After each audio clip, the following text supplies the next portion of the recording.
The Business Innovation Zone, also known as the BIZ, is the place to start for entrepreneurs in Iowa.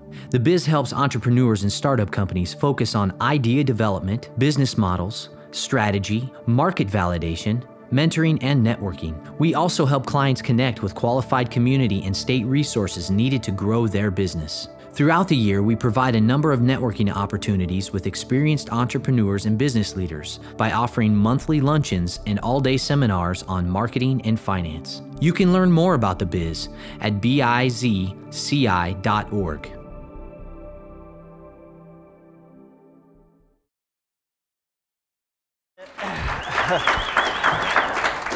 I was saying I haven't given a speech in a while. We did this like 5 years ago when we started the company. I was always out and about. So as I was putting together this presentation, I was like going through old presentations and nothing was relevant. So if this seems very jumbled, I apologize. What I wanted to do is just kind of walk through a little bit, give you an overview about SmartyPig, where we're at right now, and where we saw was an opportunity to kind of change the business model quite a bit. Quite drastically, actually, and just some lessons learned that we experienced throughout the process. So if you ever have any questions or anything, please just lob them up here. That's my Twitter handle. If you want to get a hold of me, please just tweet me at any point in time. Just to give you a quick overview, born and raised in Ohio, Bowling Green, moved to Dayton when I was in middle school and into Des Moines when I was in high school. I went to college at DePaul University in Greencastle. Moved to Colorado Springs for a summer and basically screwed around and did nothing. Moved to Des Moines and got a real job. And during that job, moved to St. Louis for a few years and then back to Des Moines. My work experience, I started off right out of school working for an ad agency, Craigie Newell. I did that for probably 7 or 8 years. I then worked at Meeks and Preeb Advertising, where I really had an affinity to the web and interactive. And back to Craigie Newell, which then became Integer, and then ultimately SmartyPig. So my background really is fully marketing, advertising, psychology major. I knew nothing about banking, so it was really kind of strange how I was thrust into this financial space. So I did start SmartyPig about 6 or 7 years ago. This just gives you an interesting kind of progression of all of the different locations that our office has been in. We literally started like on Ingersoll Avenue Suites. We moved to the new, where Aspen is on Fleur for a while. We were in the Sadlery building. We moved to 801 Grand, Westtown Parkway. We have now finally, hopefully arrived at our final resting point for a while on 8th Street, which is the old Ford dealership building there. SmartyPig. I see a lot of SmartyPig users. Our #1 SmartyPig user, Mark Hollander, right there. Anybody use SmartyPig? Anybody have an account? A few people. So this is the company that I started with a friend of mine about 6 years ago. SmartyPig.com. It's essentially a place for you to save money for very specific goals in your life. So whether it's a vacation, or if it's a phone, or maybe it's property taxes or a new car, whatever you can think and you can dream, you can save for it on SmartyPig.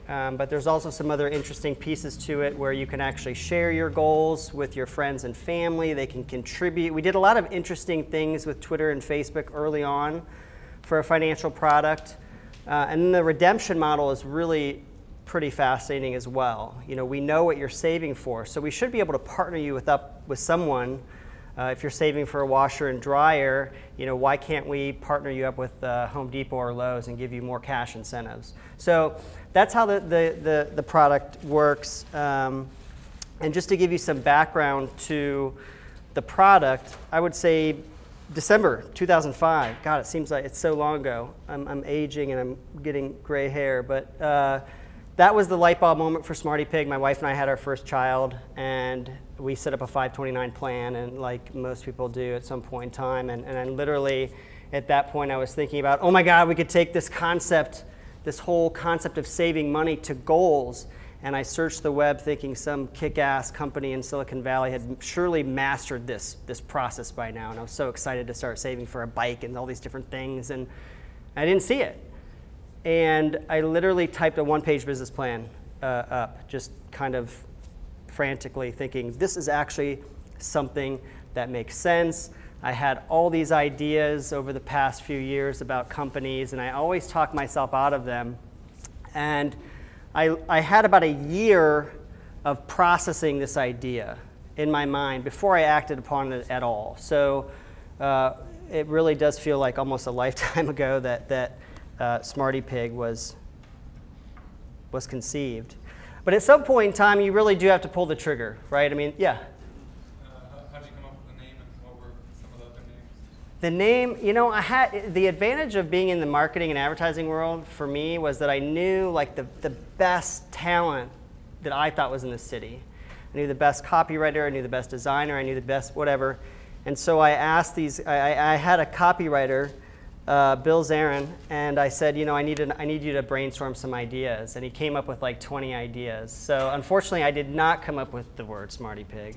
It was one of them that was available. You know, like the domain is obviously have to be available, that type of thing. But he came up with it. So that was kind of the genesis behind it. No real magic there. But at some point, you do obviously have to pull the trigger. There's a number of entrepreneurs here too. You know, that's kind of a frightening position. For me, you know, I just had a promotion at Integer. I just had my second child. I literally just moved into a new house. It could not have been a worse time to do that. So it took a little convincing with my wife, but I did quit my job in December of 2006, and we immediately started the company on January 1st of 2007. And it took about 14 months to build the product, bring all the resources together to do it, our financial partners, all these different people to bring that to bear. I get a lot of questions about funding. Just to give you a real quick overview of how we got our funding or how we approached it. For us, we knew that within 6 months of starting the company, we would know if we could actually do this or not. Again, we weren't bankers, we weren't financial folks. We had good ideas. My background was technology. My business partner's background was in PR and journalism. So we felt like, you know what, give us 6 months of raising money, and we're going to know if this thing's going to fly or not. And we all felt like if it crumbles, we'll at least be able to get a job and hopefully maybe get hired back at my old job. So very much a friends and family deal. It wasn't until probably 2 years later that we did bring on our only investor, really outside investor, our lead investor, a guy by the name of Red McCombs. He's a Texas billionaire. He was one of the co-founders of Clear Channel. He's owned the San Antonio Spurs and Denver Nuggets. A really interesting individual, and like I said, he's our only really outside investor of Des Moines. Key milestones for the company, just to give you some perspective, I guess, as I start to talk a little bit more about how we've pivoted the company. But so in January, we launched our beta product of 2008. We went live in April of 2008. In June of 2008, so a few months later, we had customers in all 50 states. In December of 2009, we had transacted over $200 million in transactions. We got so big for our existing bank partner, West Bank, that they basically said, we can't support your depository base anymore from a FDIC and a regulatory perspective, which blew my mind, right? It's like we're giving them too much money. Like it didn't even cross my mind that would be a problem. So we brought on a new banking partner in August of 2010, which was BBVA Compass, one of the top 25 banks in the US. And where we sit about right now in 2012, we've transacted a little over $3 billion in transactions. So we're moving quite a bit of money. We're helping a lot of people save, a lot of people redeem. And we've really been able to do all of this without any advertising of any kind. You know, we really, you know, early on we leveraged as much as we could the viral nature of Twitter and Facebook and getting the word out, and you know, John and I hitting the road and talking about SmartyPig. So we've been very fortunate in how we've grown the business. So certainly all great things to where we stand right now. But I mean, there's certainly bumps in the road. I mean, there's no question. I mean, I can't tell you how many times when we were looking for a bank partner, We would go out and we'd have this presentation. I forgot to bring them. I was going to bring these old boards that we had that was kind of like, this is what it's going to look like. This is what SmartyPig is going to look like. And we're talking to bankers, and they're just like looking at us like, you're like, what the hell are you talking about? Like, you guys couldn't build this if you dreamed you could do what you're wanting to do. So if I had a dime, certainly I'd be a very rich person if for every blank stare that I got in talking about the vision for what I wanted to build. At the time, the FDIC had never seen anything like it. This concept of an outside company partnering with an FDIC-insured bank, moving money between the two is very, very aggressive at the time. So we had a lot of regulatory issues early on, which, to be quite honest, at any point in time, you could have just said, you know what, screw it. I mean, it's just getting too difficult to make this a reality. But I am glad that I didn't know. I mean, I tell this a lot. I'm glad I didn't know what I didn't know, right? Because had I think I just would have opted for a different company or a different idea or just simply passed on the whole thing altogether. So sometimes not knowing is a great thing because you keep moving forward. The development was obviously very costly for what we were trying to do, what we were trying to accomplish. We were operating in a very highly regulated space, almost like a publicly traded company. So the audits and things that we had to go through, again, were very costly. And I often say in the early days, it was definitely like a 2 steps forward, 1 step back thing. You always kept feeling like something was going wrong or something wasn't working out. So there were definitely some bumps in the road early on. How do we make money? This again is relevant to where we look as we're pivoting the company, but a lot of people ask us how we make money. It's very simple. Our consumer product is SmartyPig.com. We have one banking partner, and they pay us a licensing fee to the technology. There is an interest rate spread, and that becomes a challenge right now. I mean, the interest rate when we started the company was 4, 5%. Now it's down to 1%. 1% is the top in the country. So the ability to monetize the spread is becoming more challenging. We do have revenue that we generate through our redemption partners. So when you think about closing a goal to an Amazon e-code, we're going to get a snippet of that. We're going to get a portion of that money. And then we make money through international license as well. So bringing SmartyPig, the consumer brand, to other countries, we could make money that way as well. But ultimately, we had a reality check, right? We had this really great, kick-ass brand. We had global industry recognition. We would travel around the country and even around the world, and people would recognize SmartyPig for goal-based savings. And we kind of own that niche.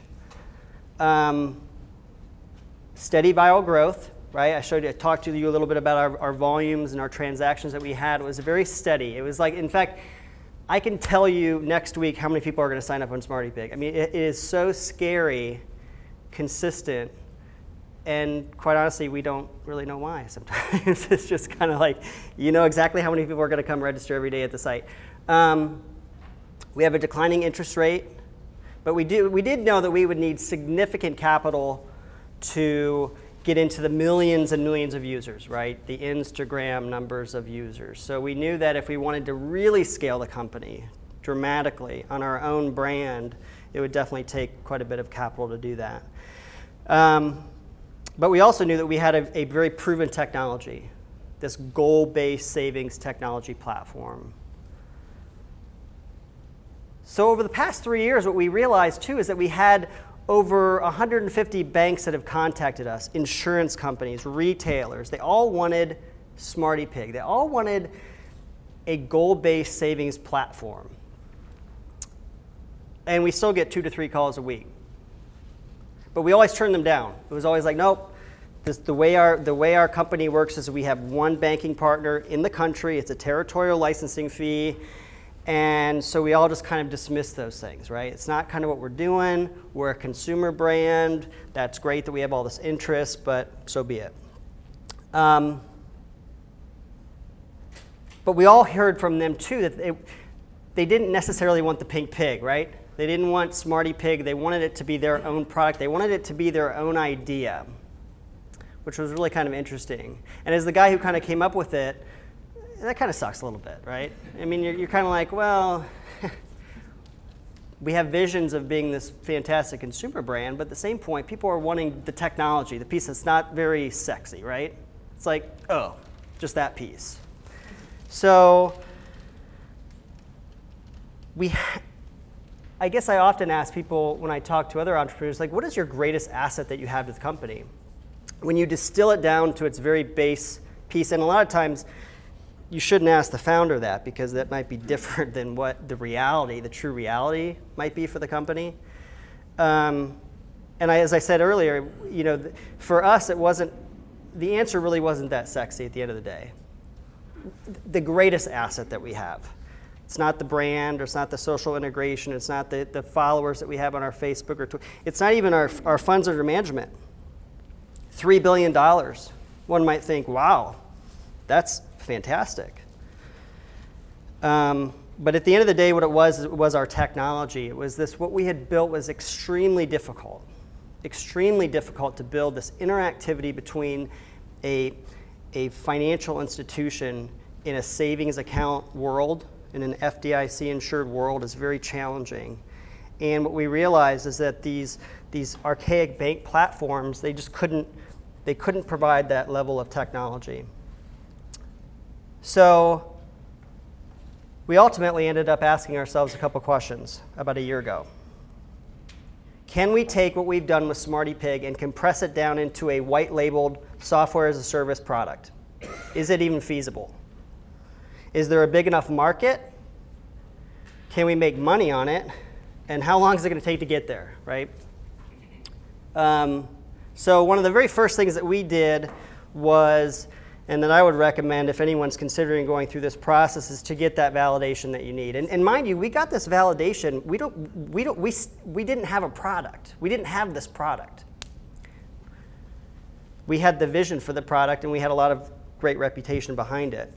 So what we did was we wanted to get validation both internationally and then domestically. So in early 2011, we set off for a couple trips. We went to India, and we visited with 5 banks there, and we went to and visited with a couple financial institutions in the US, as well as a very large insurance company. And what netted out from those meetings, yeah? Why India? India was a market that had contacted us before. A couple institutions there had contacted us. Plus, on our board of advisors, we had someone that had strong ties in India. So it made a lot of sense to go. And the culture there, I think, is a very savings, enriched culture. And they are lacking innovation. So it was just a couple reasons that kind of made sense for us to go there. And what we found out from those meetings are that four of those groups were ready to go to contract immediately. Haven't seen a product. These are fairly sizable financial institutions, but what they did know is they knew we had a proven track record, and it was a technology that we really wanted. So that was kind of the boom moment for us. It was kind of like, okay, validation. There's definitely a market for it, right? So at that point, you really, as a company, have to make some tough decisions, right? You know that, and what ultimately comes out of that is this discussion about a pivot, pivoting the company, which frankly, as a founder, is frightening at times. But I like this definition by a guy out in Silicon Valley, an investor, who said that what pivot doesn't mean is abandon your idea or your vision. What it does mean is change your business model. And as a founder, I think that's important to think through that and understand you're not abandoning the concept, but you're changing a little bit. And it kind of goes back to what we found to be our core asset, was really the technology, the platform that we had created that is allowing us to then kind of expand the business into ways that we never really thought. Yep. Sorry, I'm still a little bit lost understanding what the original concept was. I understand the idea of saving towards the goal. Could you just give a really simple example of how other people come into that goal, or email that? I don't quite get it. Yeah. You go onto SmartyPig.com and you set up an account, and you link your existing checking or savings account to it. So we're not asking you to change banks. At that point, what you're doing is you're creating specific savings goals. Believe it or not, that's a very unique functionality for a bank. Sub-accounting, essentially, of savings accounts. Goal-based specific savings accounts. So you set up automated goals. I want to save $5,000 for a vacation. And we tell you, great, when do you want to meet that? 2 years? Great. Every month we're going to pull $117 out of your Wells Fargo checking account, and we're going to plop it into your SmartyPig account. In addition to that, you can make your goal public, and so you can share that with your friends and your family. You can send emails, you can put it on your Facebook page, you can do all these different things, and they can actually contribute to that goal. That is something that we have patented, because that was something that had never been around. This ability for an outside entity to fund a federally insured savings account was very unique.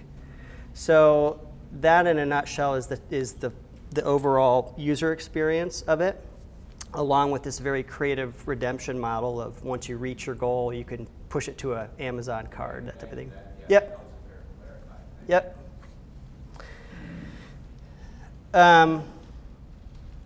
So our pivot really was migrating the company from a B2C to a B2B. And it wasn't necessarily, we weren't killing off SmartyPig, but at the end of the day, we're definitely kind of changing gears. I mean, we're refocusing, we're reallocating resources, and we're keeping SmartyPig over here, allowing it to kind of run itself. But at the end of the day, we are focused, the entire team is focused on this new product. And that new product we're calling the Goal Saver product. It is a SaaS-based model, so it's a software as a service product to financial institutions, to retailers, to insurance companies, whoever wants to use this type of product. It is a software as a service model. We did create an umbrella company. So Social Money is that umbrella company. And we did that primarily because, especially in places like India, the word, frankly, the word pig doesn't really work out that great for you. So we decided, let's create this umbrella company to manage the different products that we now offer. So we offer SmartyPig.com as a product, our Goal Saver is another product, and so forth. And at that point, we've really just been hiring like crazy and growing to meet the demand that is starting to pool up for customers that want to be a part of this. This is an example of our first customer that's using the Goal Saver platform. The bank is ICICI of India. They have over 20 million customers, banked customers. And what you see essentially is, this is their website, right? It's skinned. The functionality of Goal Saver is totally customized to fit within the look and feel of their site. But what you see is ultimately is this breakdown of goals, much like how SmartyPig works. They have a redemption process. They can fund each of these individual goals. There is a technology integration process to allow this to all happen with the bank in India. And I won't get too technical with regards to that. But the user experience from someone that's, you know, an ICICI customer is they never know that they're leaving the site or that they're ever using some other product. So it seamlessly integrates to whatever they have. This is set to launch on October 1st, so keeping our fingers crossed for that. Going back to some of the factors that we used to decide to make this big shift in the company, for us it was really what was defensible. What was the technology that was defensible at the end of the day? And what we learned was the technology was very defensible. It was very, very difficult. In fact, we would present at presentations called Finovate all over the world, and it was all about presenting the newest and greatest ideas in financial services. And in a couple instances, those people, the companies that won those, they presented this awesome new product for the financial space. They didn't have a clue how to build this thing. They won the presentation, they won this, and then ultimately they would call us and say, guys, we need help. We don't know how to integrate with these banks. We don't have any idea of how this technology works. So we believe that we've created a very defensible technology platform that allows us to enter this marketplace. We also knew that, and this is a big one, and I mean, a lot of you guys can relate to this. I mean, scale is what you want, right? You need scale. Scale for a consumer product is difficult. Let's face it, it's not the easiest thing to do. But what we could do very quickly is we could leverage the scale of all of these existing distribution points, right? The banks. So now all of a sudden, we're going into ICICI, and they have 25 million customers that are all going to be exposed to our product like that, instantly. So we knew that scale, this was the way that we could definitely leverage scale. And then ultimately, predictable revenue for us is huge. SmartyPig was a licensing fee with some other opportunities to make revenue based on the scale of the company. But in this model, what we're doing is, this is very predictable. It's a per customer per month, PCPM model. So it's a very attractive model for us as we start to ramp up the product. The future for us, just to give you a little bit of an insight here, as I said, ICICI of India is our first customer. They are the second largest privately held bank in India. So it's a pretty amazing project for us, to be honest. I mean, and we really haven't talked a whole lot about it. We haven't promoted it very much. But certainly once the product is live, we'll be talking quite a bit about it. We do have 4 signed contracts, one with an insurance company, another with a bank, a payroll processor, and a retailer. All of these companies want to get into, again, providing a goal savings experience for their customers. So if you think about it, think about like a Target. Target wants to create a product that allows them to save for stuff in their store and redeem to a Target E-code. That is a very complicated thing to do in the savings space. You know, to save money, federally insured money, to control that redemption process. In fact, I don't know of any other company but ours that could actually accomplish all of those pieces. And right now, you're seeing a lot of companies that want to kind of engage in that space. They want to engage in a savings space. Right now, getting people to save money and to control that redemption process is very attractive to people. And most importantly to banks, what they see is the data that comes with it. So when you think about it, you think about your bank knows that you went to Starbucks yesterday.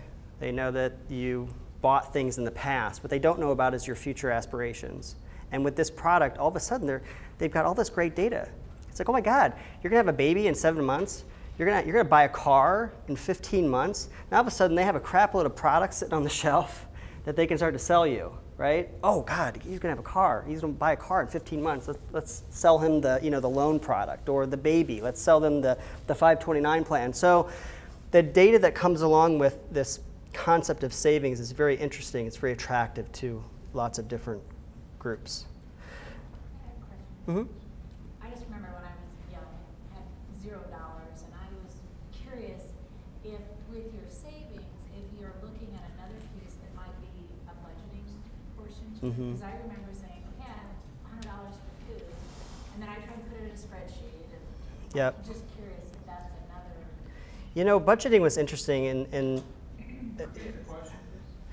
the question was, have we ever thought about a budgeting tool? In times past, right, it's hard to understand your overall budget and what you can allocate towards savings, that type of thing. It's a great question, and frankly, it's one that, from my perspective, there are people out there that do that very, very well. And we didn't feel like engaging in that in kind of a half-assed way would be of any benefit to the customer. Mint.com is fantastic. I mean, that's where millions of people go right now to figure out their budget and how they allocate their funds and how they analyze their spend and all those things. So from that perspective, we have not gone into that area. And I'm a big proponent of doing one thing and doing it really well, to be honest.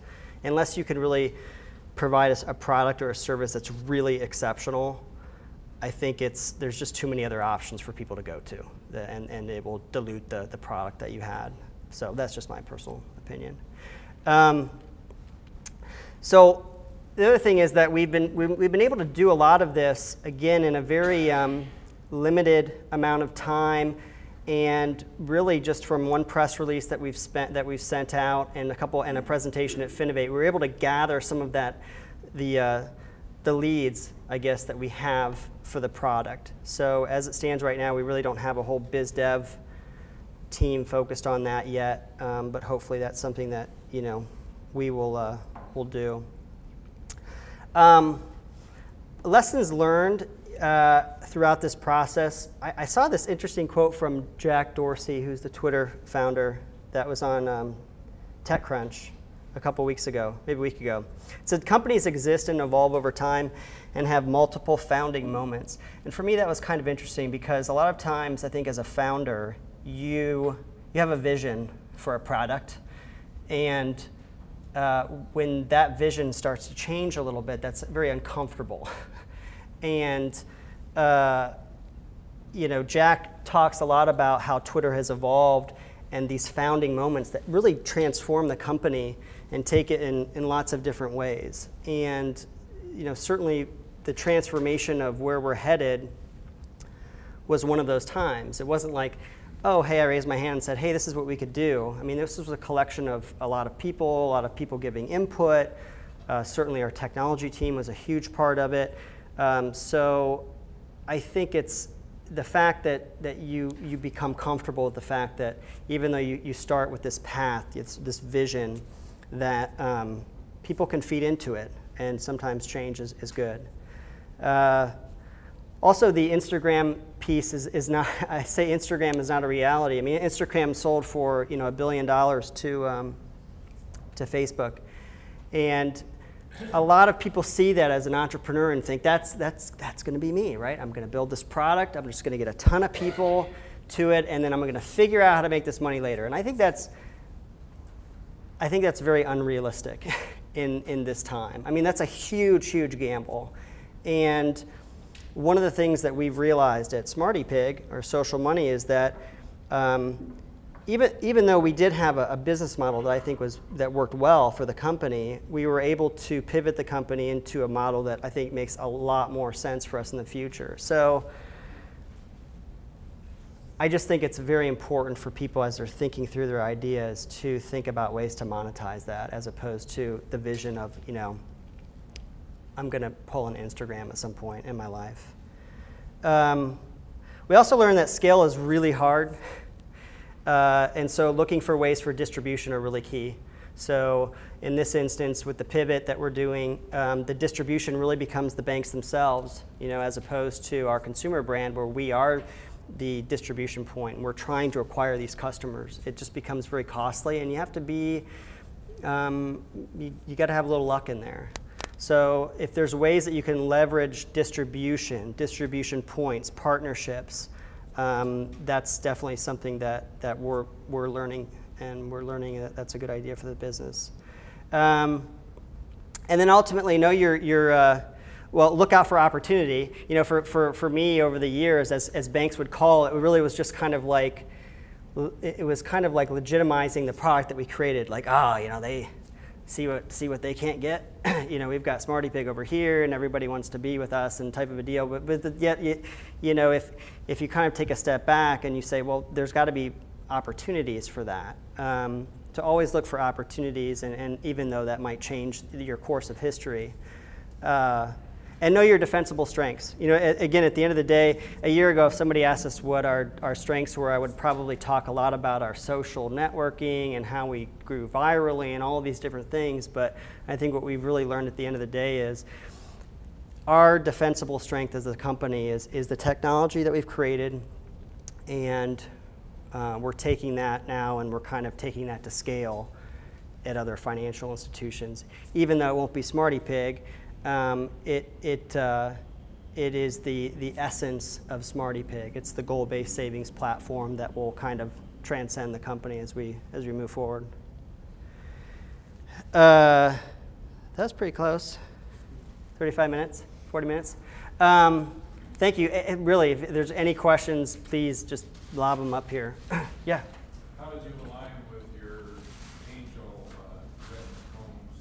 And on the back end, second question, do you have an exit strategy? The Redmond Combs thing was actually he found us.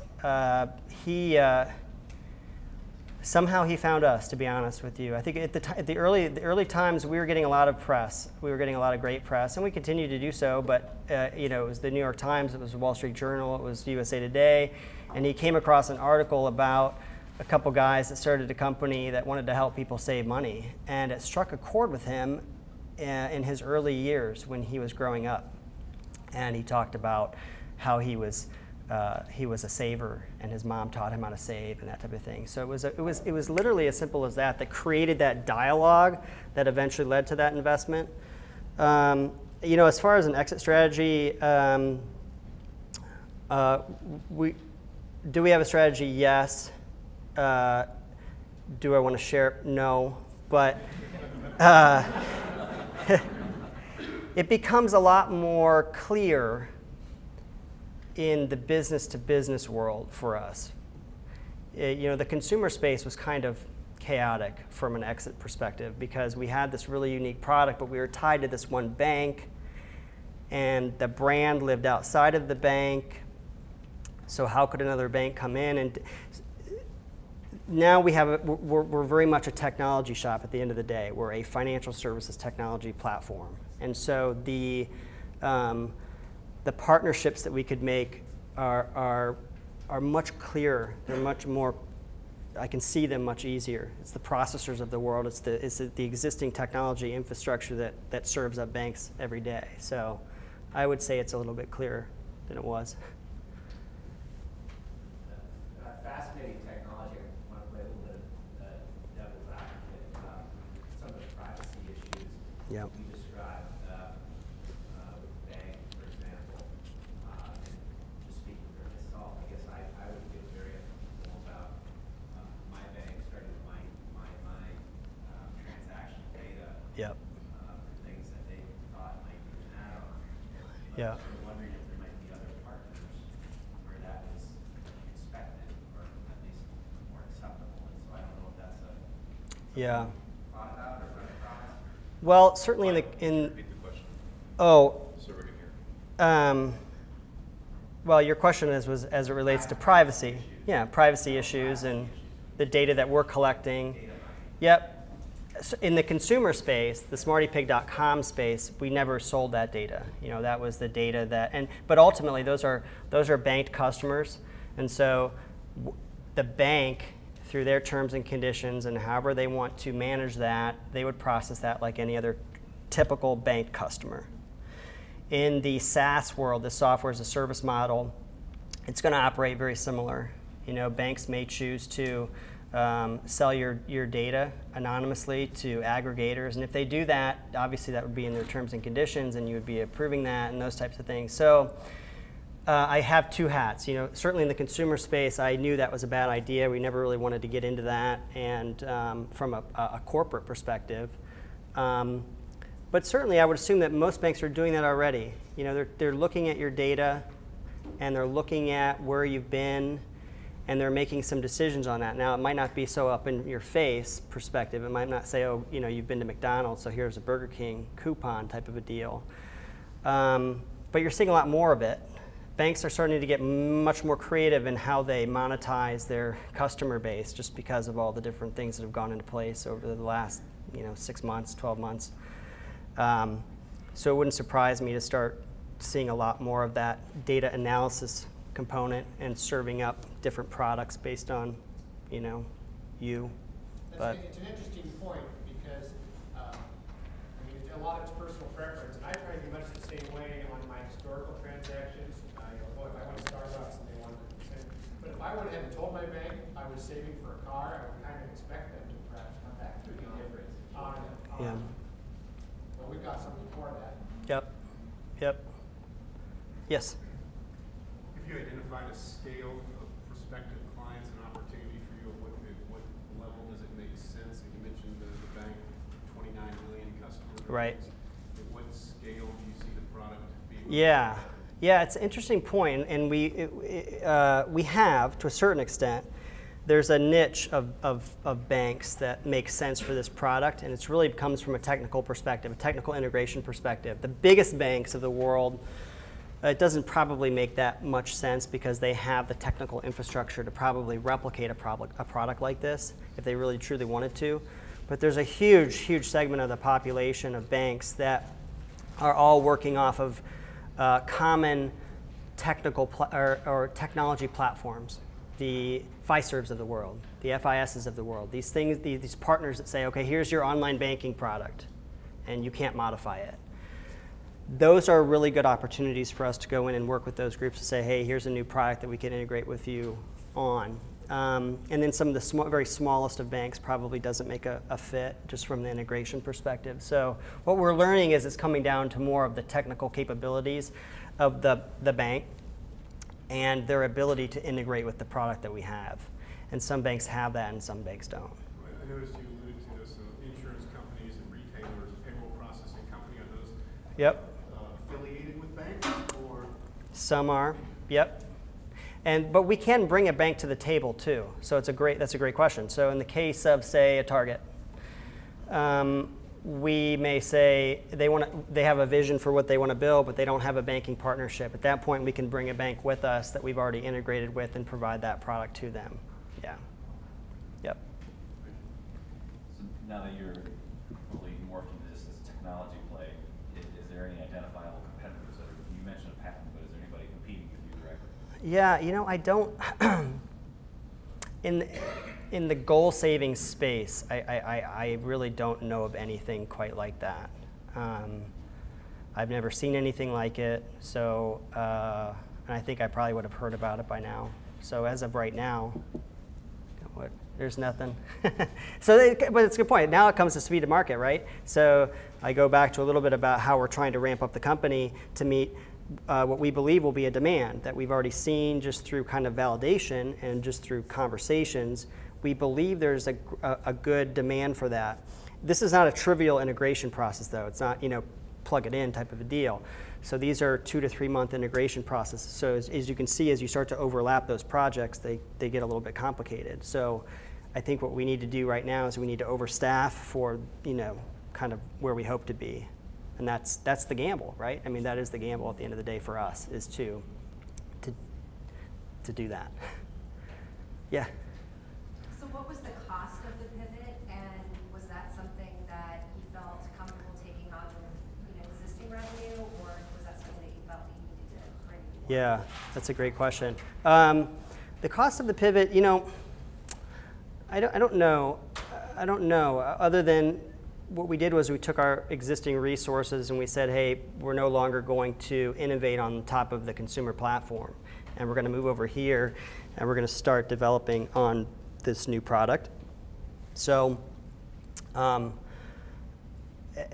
that perspective, there really wasn't a cost per se. What there is a cost, obviously, is the hiring that we're doing now in anticipation for what we hope to be new business opportunities.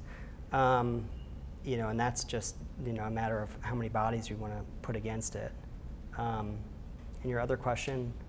Would you fund that cost through internal revenue, or would you have to look for it? Yeah, so far it's internally funded, but that could change. I think it just depends on speed to market and how fast you want to run. And right now we're comfortable where we're at, but that could change. Yeah. More of a technology question, if you don't want to answer this. Yeah. Okay, but especially working with the banks, you mentioned the platforms. There's really three, four main core processors out there. Yep. Internet banking. Are those the APIs that you integrate into the Yep. internet banking and the others? So I know a lot of the non-traditional payments are doing through internet banking and that sort of thing. Is that the same process that you're using? Yep, it is. Yep, exactly. There's 6 core APIs that the bank has to expose to us. They're very common, frankly, and probably what they're dealing with right now with their existing processor or their internet banking platform. So, yeah. Yeah. Since you guys are old hat with the banking industry now, what are the trends that are coming up in the banking industry that you're really watching? I don't know. I love the payment space. I just think it's super cool. I mean, I like what Dwala is doing, and I like what Square is doing, and PayPal is doing, and I love this concept of, you know, reducing the friction for paying for stuff anywhere or exchanging money. And unfortunately, the banks aren't really participating in that. They're kind of watching it, you know, kind of unfold as they're watching, you know, NFC unfold, and they're watching all these different things. So I don't know. I think banks themselves are they're kind of bracing right now as far as you know, they with the Durbin laws and some things that have really affected their business and affected their ability to monetize the customer base. They're trying to figure out how to be relevant again amongst a sea of innovation that's happening with, like, Simple. Bank Simple is another one, and so I don't know. I mean, that's just kind of I think the whole concept of payment and location and that type of thing is really kind of interesting, and at some point it will have to be adopted by the masses and some of the bigger financial institutions, and that's kind of what I'm watching. Yeah. Mike, your initial chart, I like that, where it showed where you went to school and where the business is based, Yeah. physical address. Is it your intent to keep this obviously financially driven organization here in Des Moines? Yeah. Yeah, without question. We do have a little office in India, actually. I think our third employee at the company, she's a developer who's fantastic. And when we got this business with ICICI, we thought it would be good to maybe start a little office there. And so she's there with 3 other employees, and we're just kind of testing the waters there. But yeah, we'd never leave Des Moines. No reason to. Yeah. Any other questions? What's the future of Philanthropy? How much is that growing? Are you looking to be Yeah, you know, and that I should have put that in there. A part of the whole process of kind of evaluating the company, I think we really had to look at where do we want to focus. And PhilanthroPig for us was, although an exciting product, I mean, it will be shelved at some point. Right now, we're servicing existing customers that are on the application, but at some point, we'll have to turn that product off, just purely for focus for us. I think it's easy to lose focus sometimes and to say, oh, we've got this great technology, we could do this and this and this and this and this, and that's kind of what we did initially with PhilanthroPig and some other initiatives that we had, but now I'm comforted in the fact that as a company, this is kind of our mission, and unfortunately, you've got to make some tough decisions at that point. So. Mike, one question for you. You expressed you come from an advertising background, your partner came from PR and journalism, yet you're developing technology company. Yeah. So when your vision came to light that it was actually technology, how did you integrate that technology from an area of no expertise? Yeah. into your company? You know, I guess for me, it was from the advertising space. I always appreciated, like, really good work, really good design work, really good creative, and I loved working with really smart people. And so, and I just always kind of wanted to learn what they were doing. Like, I can't code, but I totally respect, you know, just pulling up a chair next to somebody and just working on and seeing them work on something is just crazy to me. Like, all these little, you know, characters and crap, like, everywhere on the screen. It's like, what are you doing? Like, are you serious? But I respect it, and I've always wanted to try to appreciate it. And so, you know, you can kind of take two ways with that, right? I mean, as someone that's a founder of the company, you can either say, oh, you know, they do their thing and that's what they do, or you can try to really kind of understand what they're doing and try to understand the complexities around it, which I think for me it's benefited it, just from the standpoint of I have an understanding and an appreciation for the work that they do, so I understand how complicated certain things are. So I don't know, it's just kind of me. I mean, I don't know how to answer that. Where did you find the technological expertise to work in that arena? For SmartyPig? Yeah. It's all here. I mean, it's all in the city. I mean, believe it or not. I mean, it's with Wells Fargo and Principal and other, you know, companies here. That's why when someone said, would you ever move the company? I mean, the resources, it's certainly the resources that we have now. I mean, let's just say we were to stay as a consumer-based product. One could make the argument that perhaps the best talent for creative, web design, those types of things may be outside of the area. I could make that argument. Or I could at least listen to it. From a hardcore developer perspective, you know, they're all here. I mean, they're all doing it for huge financial institutions right now. So it made perfect sense from that perspective. And so as we move into more of a technology platform, software platform, cloud-based platform, I mean, it's a perfect place for a company for Des Moines. Yeah. All right, well, I think we'll hold it there. All right. Thank you very much. Thanks. Thanks, everybody.